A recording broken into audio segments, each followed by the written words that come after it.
everybody. Welcome to the Angela Anderson Show, where we are helping moms live their dream while taking care of their family. I'm so glad you are here today. I actually have a really great topic that I want to talk to you about today, and it's what I've learned from scuba diving. What I've learned from scuba diving. So before we get to that, let's go to a quick commercial. And then when we come back, we're going to get right into that. If you are looking for a devotional that is down to earth, lighthearted, and just something that you want to feel good when you read it, Just When I Thought I Knew God is the book for you. It's a 40-day devotional, and it's a journal. It has an area of lines directly after the devotional where you can write notes after each daily devotional. And you can also record when your prayers have been answered, whether it's in the future, whether it's immediately, but it's something that you might want to take or keep track of. You can do that right there next to the devotional that you've read for the day. It makes a great gift for yourself, for your family, for your loved ones, or for that mom in your life. And Mother's Day is coming up. It's available now on Amazon, and it's also available in Kindle format. Although the hard copy or the softbound copy, what you see there, is recommended since it is a journal. But purchase your copy today. All right, we're back. So before we went to commercial, I said that I wanted to talk to you about what I learned from scuba diving. And first, let me put this out there. I've never been scuba diving. Just want to say that right there. And I'm not even a water type person. I really have no interest in actually trying scuba diving either. So you're probably wondering why I want to talk about it. But there is actually a lot to learn from scuba diving. And, I put it this way. I've read something about it, and I observed a few things about it.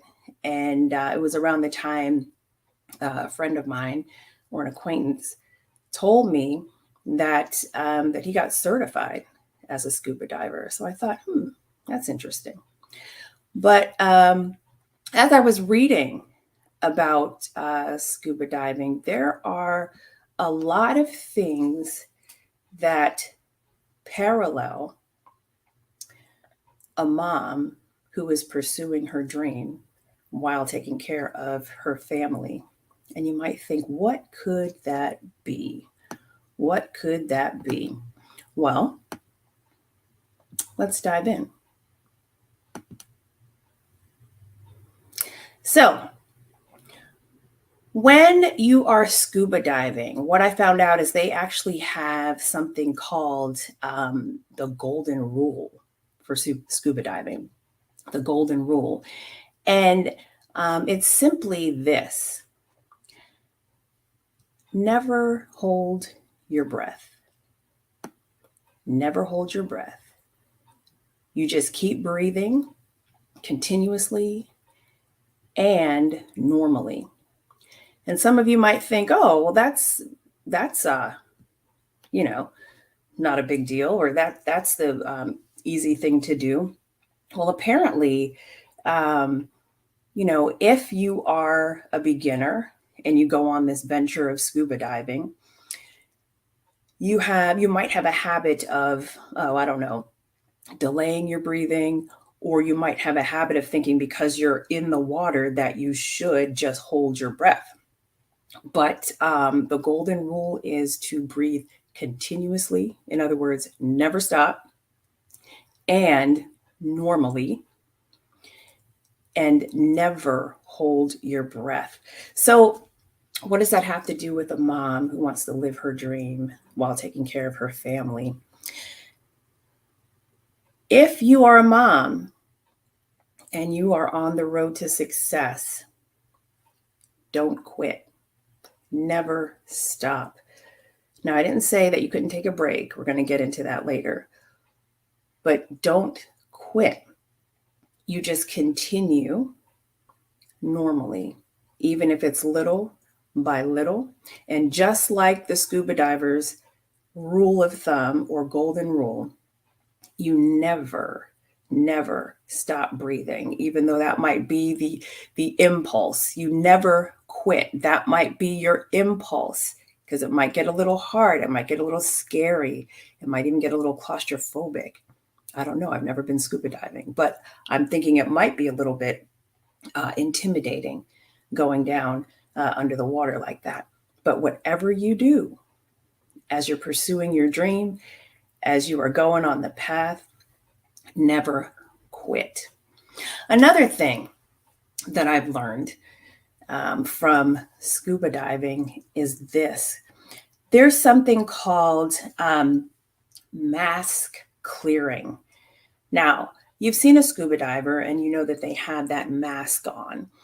And of course, that's to keep the water out of your face while you go under.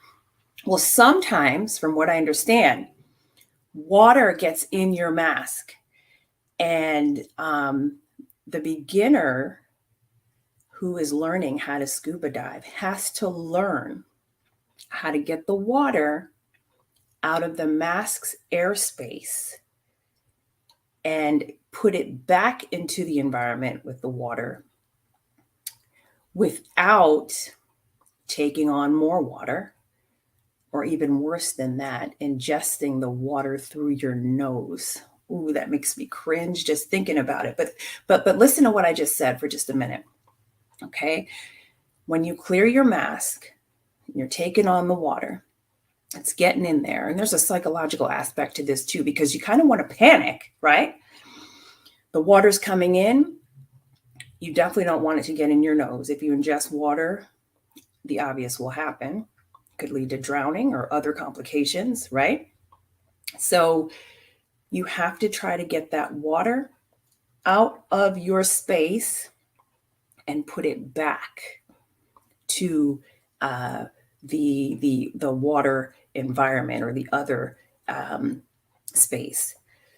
So as a mom who is pursuing her dream, as a mom who is, how can I say, living her dream while taking care of her family, think about this for a moment.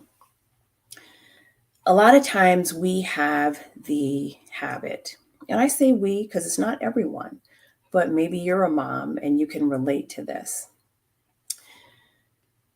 You're going along your way. You're doing what you want to do. You're pursuing your dream. You're following your goals, and you're taking the steps to achieve your goals, to make it all happen. And sometimes what happens is that you kind of take on too much. And not only are you underwater at this point, but now the water is seeping in to your airspace, and it's causing you to feel a little bit flustered, a little bit overwhelmed, a little bit, how can I say, maybe you're wondering if you should have even gone down this path. But let me tell you, just like the beginner who is scuba diving and they're learning to take the water and get it out of the airspace that's inside your mask, that's preventing you from breathing properly.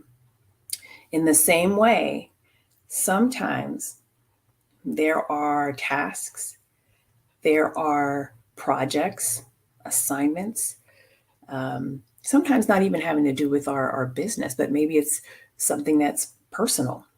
Maybe it's something that has to do with family. It could be anything.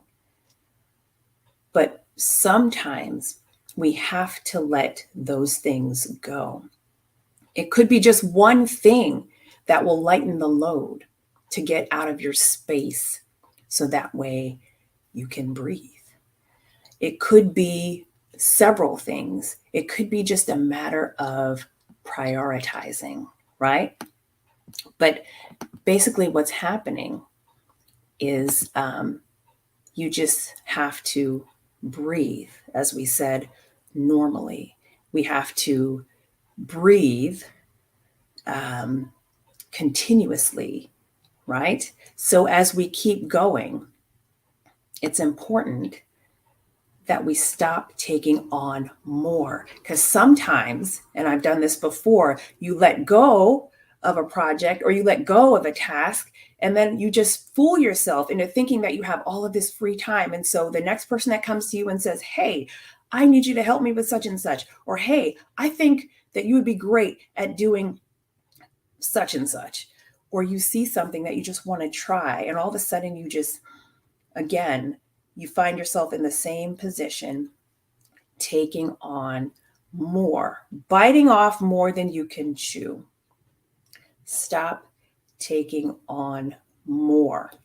Instead, learn to take whatever that water is inside your mask that is clouding your vision, that is preventing you from, again, breathing, preventing you from doing what you need to do, and learn how to get that water out of your airspace and put it back into the environment from where it came. And again, the one thing that you definitely don't want to do is get that ingested in your nose, because water in your nose could lead to drowning, just like too many tasks could lead to you drowning, especially if you're already underwater. Stop taking on more.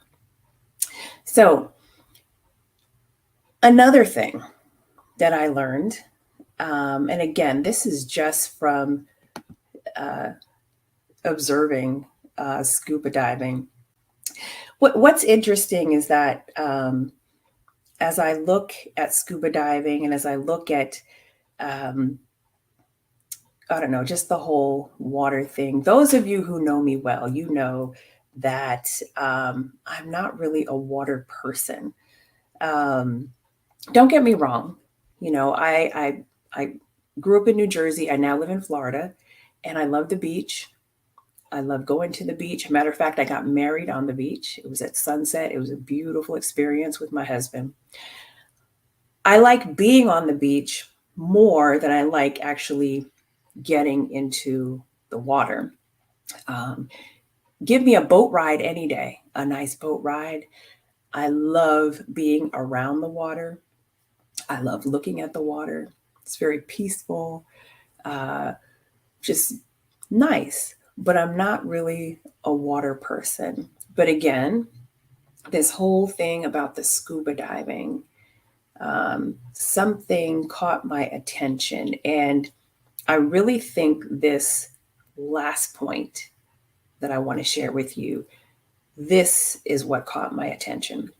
So, there's a process that a scuba diver has to go through. And this is specifically on the ascension, okay? The ascension process, when the scuba diver is actually coming up from the dive. And maybe you've heard of this. It's called decompression. Decompression. Decompression, by definition, it's the restoration to atmospheric pressure of a person who has spent time under high pressure. Let me give you that again, and I have it right across the screen. The restoration to atmospheric pressure of a person who has spent time under high pressure. Mom, does that sound like you if you're a mom out there right now? We have to restore ourselves after we have been under pressure, especially for a long period of time, decompression. Have you ever heard anyone say, you know what, I just need to sit down and decompress? I just need to sit down and decompress. And what does that mean? It just means chill. That's all it means. And that can look many different ways for you, specifically, how you decompress. And that's a whole other show, actually. But spending time alone, just getting away from the kids for a minute, maybe even getting away from your spouse. And not that you don't love your kids and your spouse, you love them to death, give them hugs and kisses and then get away from them for a little bit. Everybody needs to decompress, right? It could also mean whatever you're working on. You might need to step away from it for a minute. Again, it's restoring yourself to, let's call it normalcy, right? Just restoring yourself after you have spent time under high pressure. Decompress. Now, let's talk about the diver who is decompressing. Okay.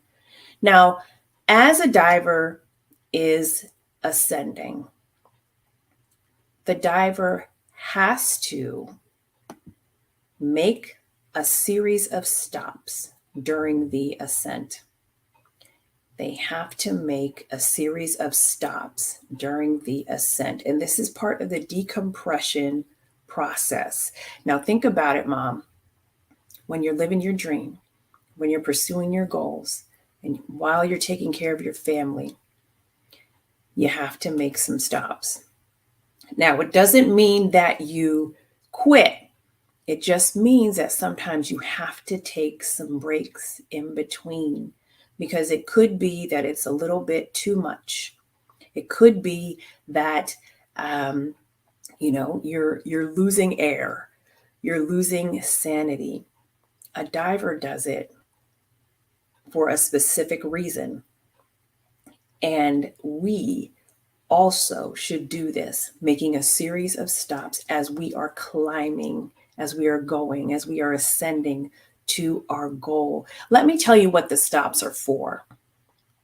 Each stop allows gas to move out of the tissues and back to the lungs. I'm not going to get into the whole scientific process here, but what's happening is actually almost a requirement. And when the scuba diver and they're breathing in, breathing out,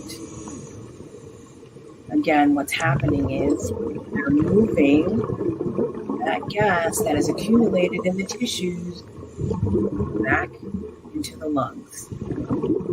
It's necessary. It's necessary.